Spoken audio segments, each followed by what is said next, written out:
السلام علیکم ناظرین، on line Indus T V کے ساتھ میں ہوں دلبر کھوکر۔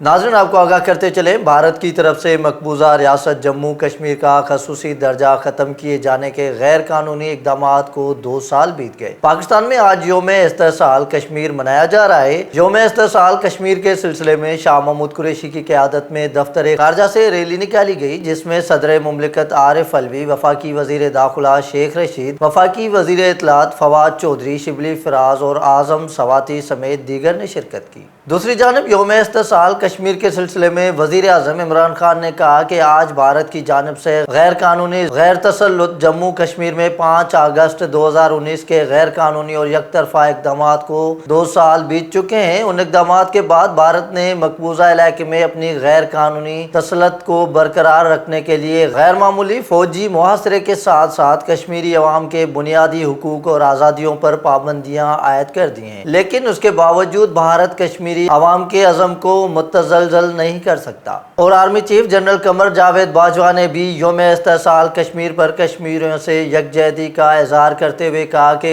مسئلہ کشمیر کشمیری عوام کی امنگوں اور اقوام متحدہ کی قراردادوں کے مطابق حل ہونا چاہیے۔ کشمیر کے حل سے ہی خطے میں امن و امان استحکام آ سکتا ہے۔ کراچی میں کشمیری عوام سے اظہار یکجہتی کے لیے وزیر اعلیٰ ہاؤس سے ریلی نکالی گئی۔ ریلی کی سربراہی وزیر اعلیٰ سندھ مراد علی شاہ نے کی۔ ریلی میں صوبائی وزراء، D G Rangers Sindh, chief secretary, I G police اور دیگر اعلیٰ افسران نے شرکت کی۔ شرکاء نے بازوں پر کالی پٹیاں باندھ کر کشمیر میں بھارتی مظالم کے خلاف احتجاج کیا۔ اور دوسری جانب گورنر سندھ نے بھی ایک پیغام میں کہا ہے کہ 5 اگست 2019 کو ہندوستان نے یک طرفہ اقدامات کر کے مظالم کا سلسلہ شروع کیا۔ وزیر اعظم پاکستان نے کشمیریوں کے سفیر کے طور پر آواز بلند کی۔